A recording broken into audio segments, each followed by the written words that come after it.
Mucho antes de YouTube y Spotify, disfrutar de tu música favorita o guardar datos requería más que una simple conexión a Internet. Dependíamos de vinilos, casetes y disquetes, formatos frágiles y limitados. Cambiar de canción era un reto, y si el casete se enredaba, un bolígrafo te salvaba. Pero en los años 70, Sony y Philips dejaron sus diferencias de lado para crear un formato digital revolucionario con sonido impecable y mayor durabilidad: el disco compacto. Nadie imaginaba que este pequeño disco plateado dominaría el mercado durante décadas, vendiendo más de 200.000 millones de unidades en todo el mundo. Sin embargo, lo que una vez transformó la industria terminó cediendo ante la inmediatez y conveniencia de las plataformas de streaming en la era digital. Esta es la historia del ascenso y caída del CD, el pequeño disco que cambió todo.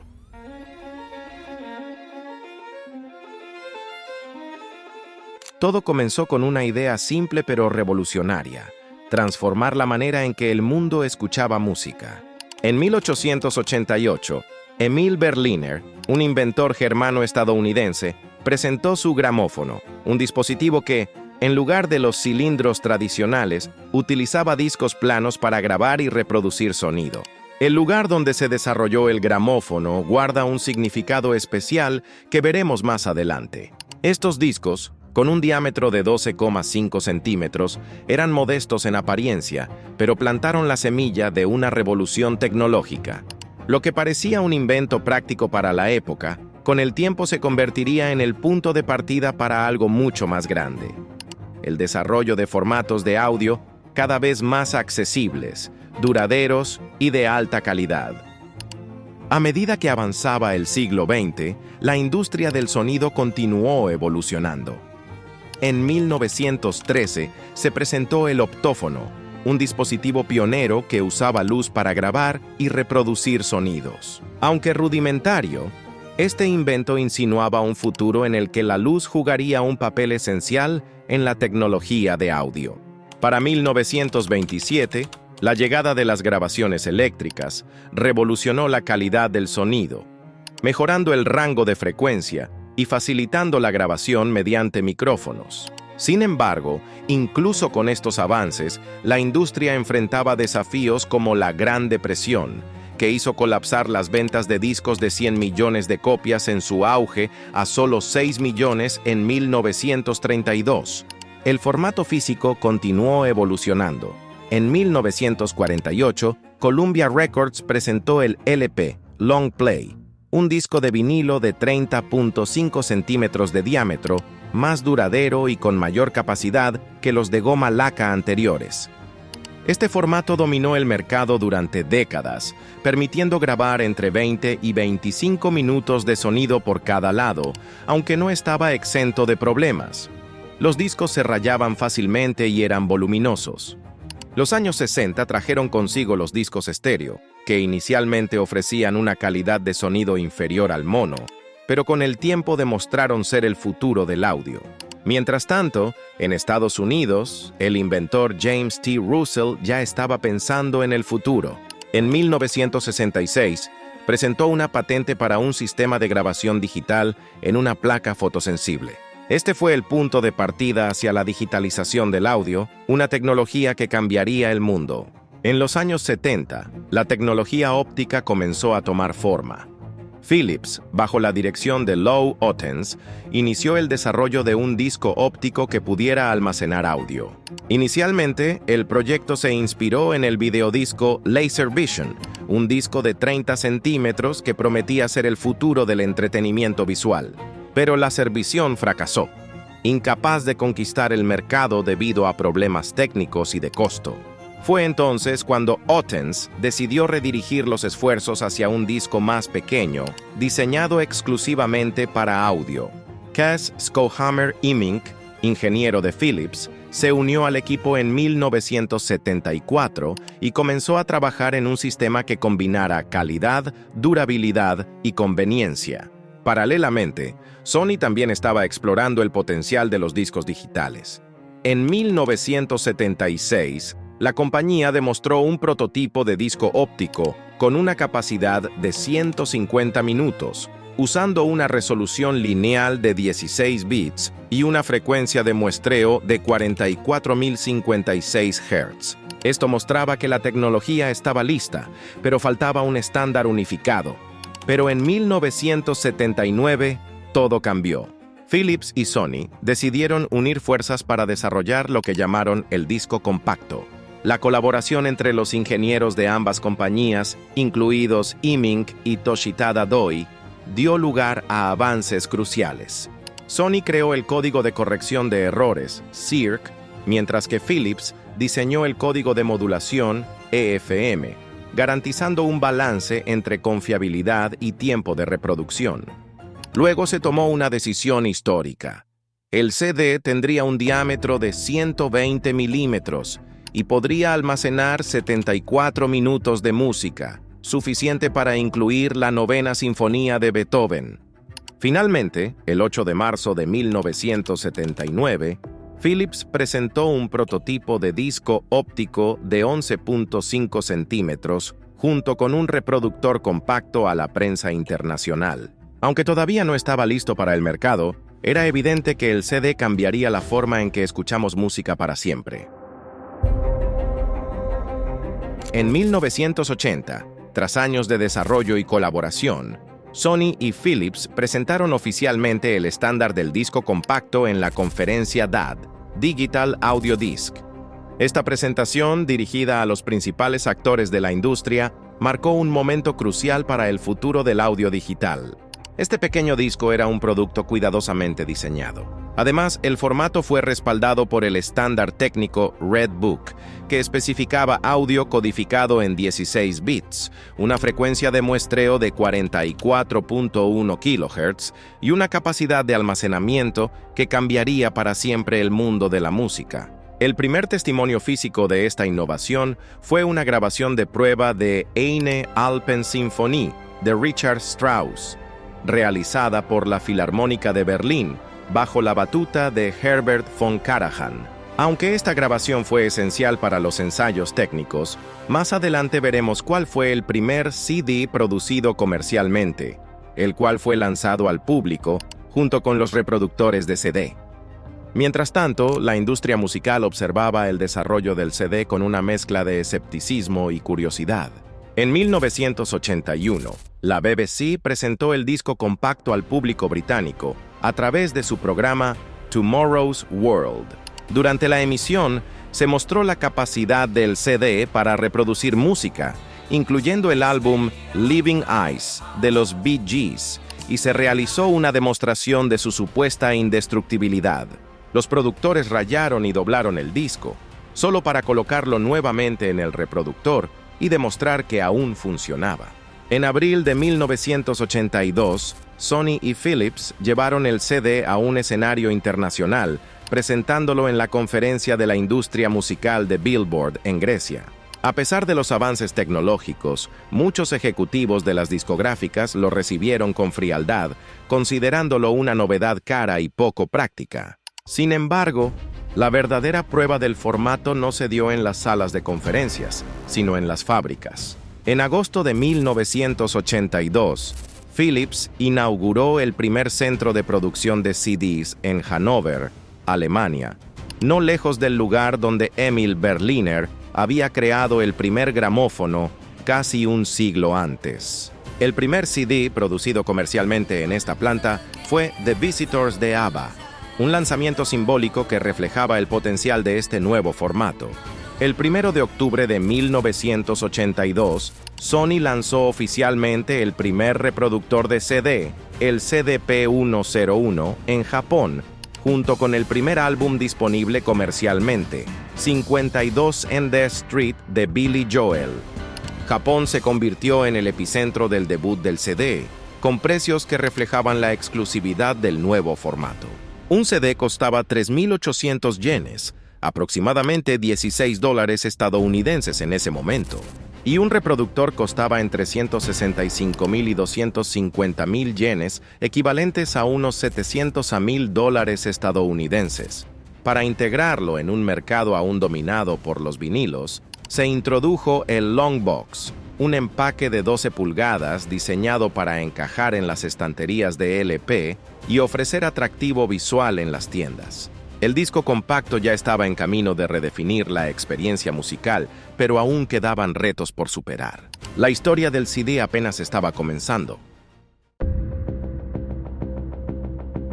En 1983, el lanzamiento global del CD estaba en marcha, y las primeras señales de su impacto comenzaron a aparecer, aunque no sin cierta resistencia inicial. En los Países Bajos, por ejemplo, los minoristas dudaban en adoptarlo debido a los altos costos y a la incertidumbre económica. En Estados Unidos, el lanzamiento inicial incluyó 16 títulos bajo el sello de CBS Records. Y aunque las ventas fueron lentas al principio, los entusiastas de la música clásica y los primeros adoptantes rápidamente reconocieron la calidad superior del formato. Pero el CD enfrentaba un gran desafío: demostrar su valor en un mundo dominado por el vinilo y los casetes, formatos que aún tenían un fuerte arraigo cultural y comercial. Sin embargo, el panorama cambió drásticamente en poco tiempo. Para finales de 1983, se habían vendido más de 1 millón de reproductores de CD y 22.5 millones de discos en todo el mundo, marcando la rápida aceptación del formato. Estas cifras anunciaban el principio del fin para los casetes y los vinilos como formatos predominantes. Yamaha también jugó un papel crucial en este cambio al introducir el CD-X1, su primer reproductor exitoso, que logró romper la barrera de los 100,000 yenes, equivalente a $416 estadounidenses en ese entonces, haciéndolo más accesible para un público más amplio. Este tipo de iniciativas ayudó a democratizar el acceso al nuevo formato y a consolidar al CD como el futuro de la música grabada. ¿Recuerdas cuál fue el primer CD que compraste? Cuéntanos en los comentarios y suscríbete para más documentales sobre las innovaciones que revolucionaron la forma en que vivimos.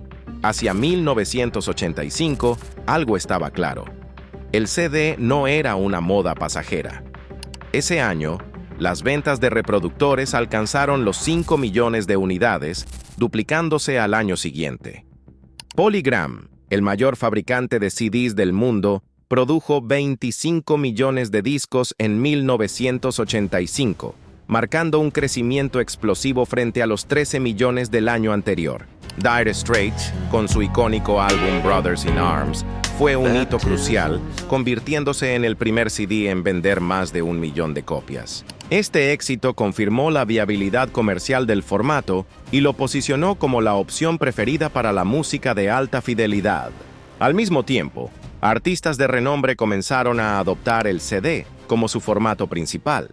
David Bowie fue el primero en transferir todo su catálogo a CDs, con 15 álbumes de estudio y 4 recopilaciones lanzados por RCA Records. Este movimiento marcó un punto de inflexión en la industria, alentando a otros artistas a seguir su ejemplo. La tecnología del CD no se detuvo en el audio. A mediados de la década de los 80, se introdujo el CD-ROM, que expandió su uso al almacenamiento de datos, revolucionando industrias como la informática. Además, Yamaha continuó liderando innovaciones con modelos como el CD-2000, que mejoraba la fidelidad del audio al reducir las vibraciones durante la reproducción. En 1986 se lanzó el CDX-2200, el primer sistema de conversión digital a analógica, DA, de 18 bits, que mejoró notablemente la calidad de sonido de los reproductores de CD y dio inicio a una competencia tecnológica entre los fabricantes por desarrollar sistemas cada vez más avanzados. Ese mismo año, un evento marcó un hito en América del Sur. El álbum Signos de Soda Stereo se convirtió en el primer disco lanzado en formato CD en la región. Este álbum, grabado en solo 3 meses por Gustavo Cerati, Zeta Bosio y Charlie Alberti, simbolizó un cambio significativo en la producción y el consumo de música en Latinoamérica.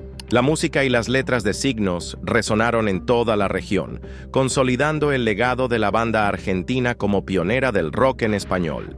A finales de los años 80, el dominio del CD era evidente. En 1988, las ventas globales alcanzaron los 390 millones de unidades, superando finalmente al vinilo como el formato de música más vendido. Los avances tecnológicos permitieron la creación de CDs con una duración de hasta 80 minutos, como el álbum recopilatorio The Mission of Burma, desafiando las limitaciones iniciales de 74 minutos. Ese mismo año, Mecano, una de las bandas de pop más influyentes de España, lanzó Descanso Dominical, que vendió 1.100.000 copias en España. Sin embargo, este crecimiento no estuvo exento de dificultades. En 1986, los productores aún no podían satisfacer la demanda global, y las discográficas estimaban que podrían vender un 30% más de discos si tuvieran mayor capacidad de producción. A pesar de estos problemas logísticos, la adopción del CD era imparable. En 1989, la transición al CD se hizo oficial para algunas compañías. Deutsche Grammophon anunció que sus nuevas grabaciones se lanzarían exclusivamente en CD, dejando atrás el LP. Este movimiento reflejaba el cambio cultural en curso. Los consumidores preferían la calidad y la durabilidad del CD frente a la fragilidad del vinilo.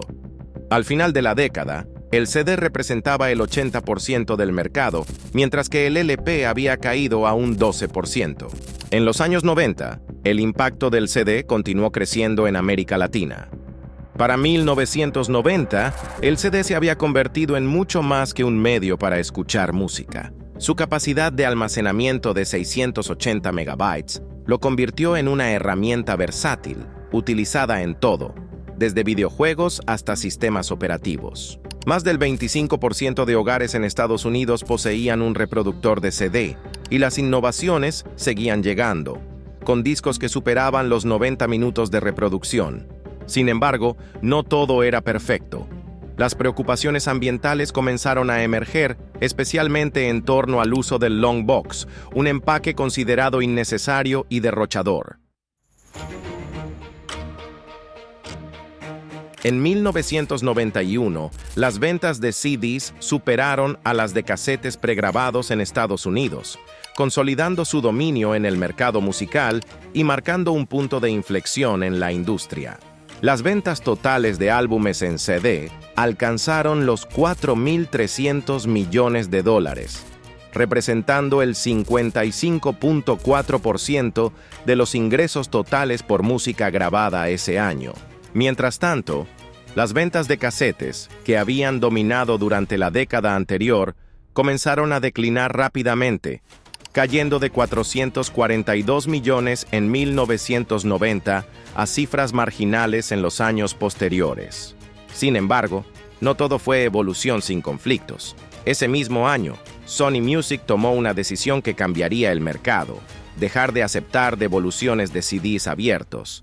Esto llevó a los minoristas a venderlos como discos usados, inaugurando un nuevo y lucrativo mercado secundario. Las tiendas como Warehouse comenzaron a promover abiertamente la venta de CDs de segunda mano, pero no todos estaban contentos. Garth Brooks, uno de los cantantes de country más exitosos de todos los tiempos y conocido por revolucionar el género con su estilo único y ventas récord, criticó ferozmente la venta de CDs usados. Argumentaba que esta práctica privaba a los artistas y a las discográficas de regalías legítimas. Su postura fue tan contundente que incluso llegó a amenazar con retirar sus álbumes de las tiendas que promovieran esta actividad. El conflicto alcanzó su punto máximo en 1993, cuando Warehouse demandó a las principales discográficas por prácticas comerciales desleales. Esta demanda fue significativa dentro de una tendencia más amplia, donde los minoristas desafiaban las prácticas de precios y distribución de las discográficas. La disputa llegó a los titulares nacionales, y el público se alineó mayoritariamente con los minoristas, cuestionando si los precios de los nuevos CDs eran artificialmente altos debido a las estrategias de las discográficas. Por otro lado, en 1992, la empresa mexicana Sonopress marcó un hito en la región al producir el primer CD en México, titulado De Mil Colores, de Daniela Romo. Este acontecimiento representó un cambio significativo al establecer centros de producción locales, reduciendo la dependencia de las importaciones. Ese mismo año, Sony introdujo el minidisc, MD, como un formato alternativo al CD. Más pequeño y compacto, el minidisc ofrecía capacidades de grabación y reproducción de audio con calidad cercana a la del CD, pero con un diseño más portátil y robusto. Aunque ganó popularidad en algunos mercados, especialmente entre audiófilos y DJs, el minidisc nunca logró superar al CD debido a su precio más alto y la falta de adopción masiva. Sin embargo, dejó su huella como un formato de nicho innovador. El Longbox, ese empaque de cartón de 12 pulgadas diseñado para encajar en las estanterías destinadas a vinilos, pronto se convirtió en un símbolo de desperdicio. Artistas como Peter Gabriel y David Byrne lo criticaron abiertamente, describiéndolo como basura innecesaria. Mientras tanto, Warner Music y R.E.M. aprovecharon los longboxes de su álbum Out of Time para darle un propósito político, utilizándolos como peticiones en apoyo del Motor Voter Bill.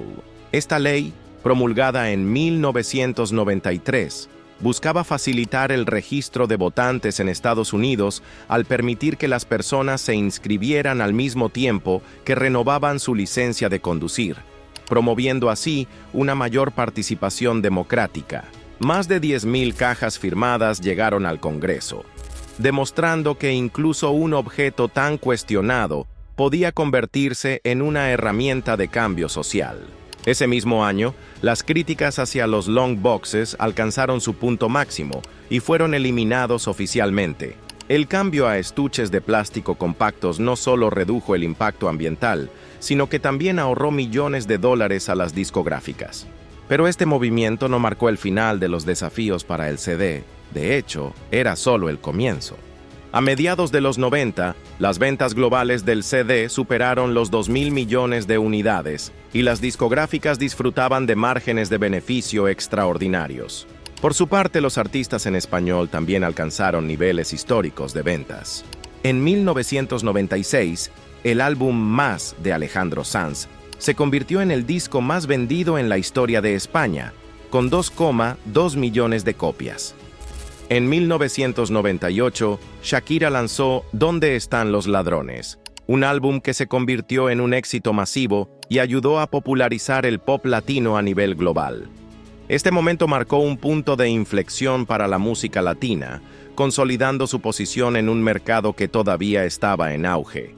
Y en 1999, Rosana lanzó Lunas Rotas, vendiendo 1.100.000 copias. Por su parte, los íconos de la música latina, Luis Miguel y Juan Gabriel, vendieron más de 100 millones de discos durante su carrera, la mayoría en formato CD. Este logro reforzó el papel del CD en la promoción de cantautores de habla hispana, tanto en mercados locales como internacionales. Mientras el CD seguía siendo rentable, un competidor silencioso comenzaba a emerger. Sin embargo, a mediados de los años 90, el modelo económico del CD ya estaba generando debates. El costo de fabricación de un CD era sorprendentemente bajo, 30 centavos de dólar para el estuche de plástico y entre 10 y 15 centavos de dólar para el disco en sí.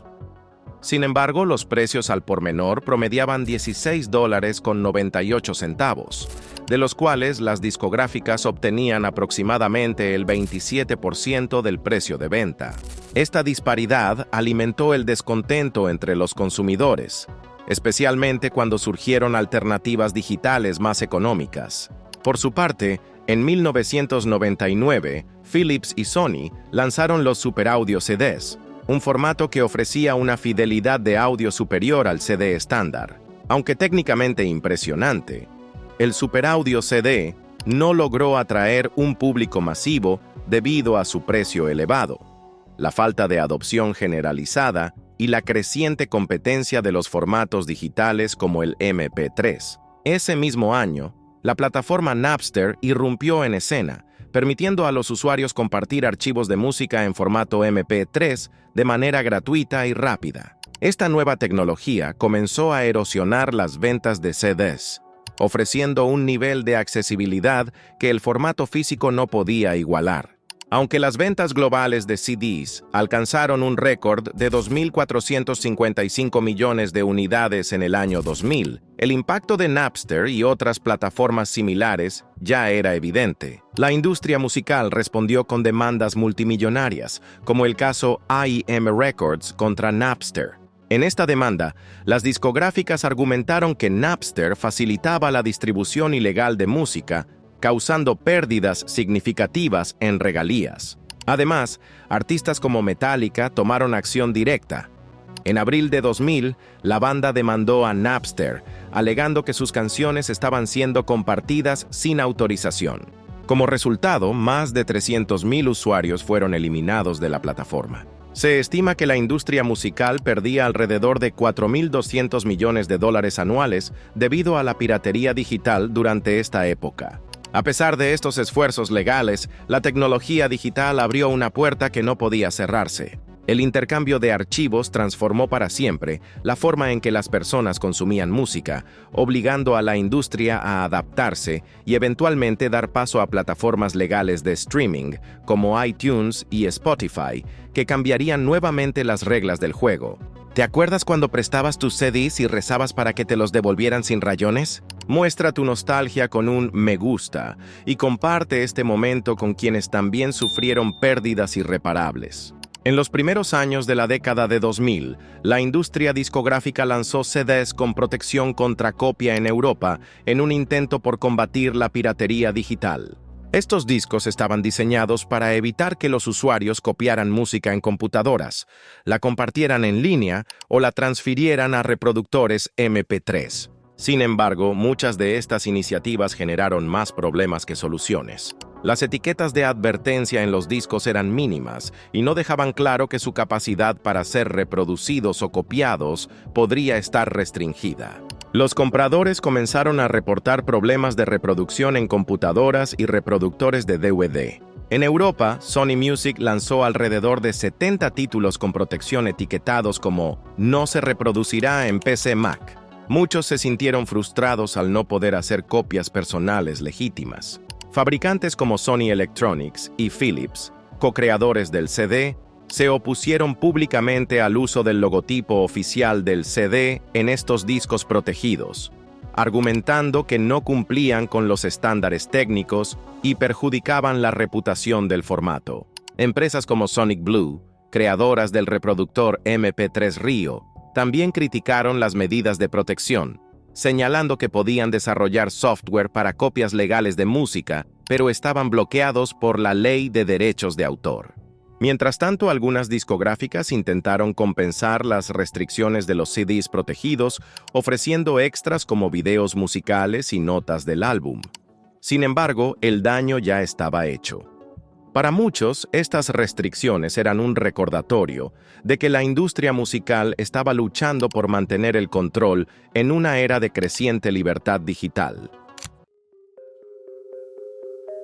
A principios del siglo XXI, el disco compacto, que alguna vez reinó indiscutiblemente como el formato de música más popular del mundo, comenzó a mostrar signos de fatiga.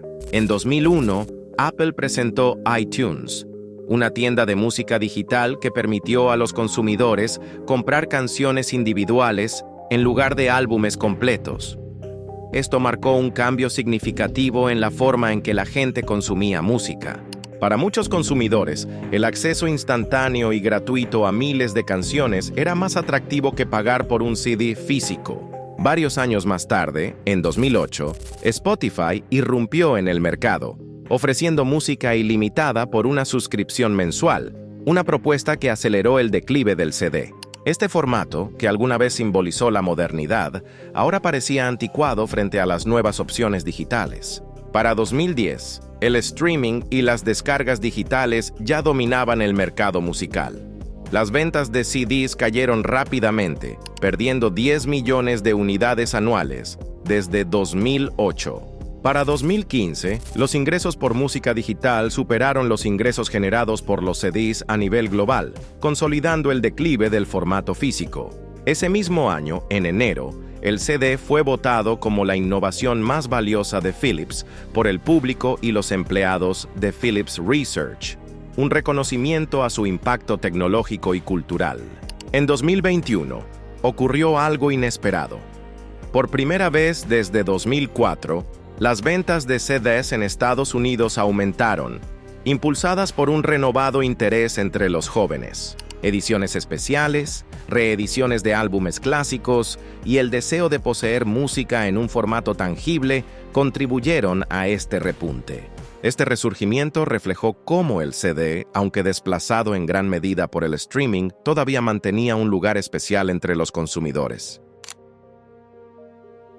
El CD también tuvo un impacto transformador en múltiples sectores fuera de la música. Antes de su llegada, los disquetes eran el medio estándar para almacenar y transferir datos en las computadoras. Sin embargo, su capacidad de almacenamiento era limitada, con los disquetes de 3.5 pulgadas más comunes, alcanzando solo 1.44 megabytes. En 1985, el lanzamiento del primer CD-ROM revolucionó el almacenamiento digital al ofrecer una capacidad inicial de 550 megabytes, equivalente a lo que se necesitaría en más de 380 disquetes. Esto permitió el almacenamiento de grandes volúmenes de datos, como software complejo, bases de datos y enciclopedias digitales, que simplemente no cabían en los disquetes. Uno de los hitos más importantes fue el lanzamiento de Windows 95 en CD-ROM, que destacó por ser una de las primeras distribuciones de software ampliamente adoptadas en este formato.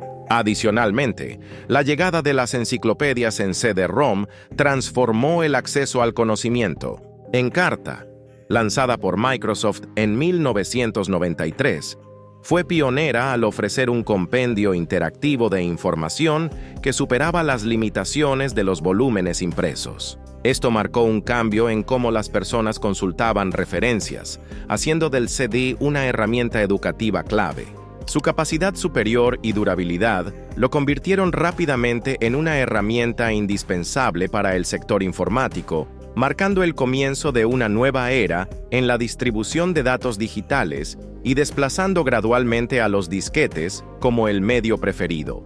En 1991, la industria de los videojuegos dio un salto cualitativo con el lanzamiento del Sega CD, conocido como Mega CD en Europa, un accesorio para la consola Sega Genesis. Este formato permitía a los desarrolladores incluir gráficos con video de movimiento completo y audio de calidad CD, mejorando significativamente la experiencia del jugador. Este avance pavimentó el camino para las consolas modernas que dependen de discos como medio principal. En 1992, Kodak introdujo el Photo CD, un sistema innovador que permitía a los consumidores almacenar y visualizar imágenes digitales en CDs. Utilizando un reproductor especial conectado a un televisor, las personas podían explorar sus fotos en pantalla, lo que marcó un paso importante hacia la transición de la fotografía analógica a la digital. Antes de que los DVDs dominaran el mercado, en 1993 llegó el video CD, VCD, un formato que permitía ver películas en discos compactos. Aunque su adopción fue limitada en algunas regiones, tuvo gran éxito en Asia, proporcionando una forma asequible de disfrutar películas en casa.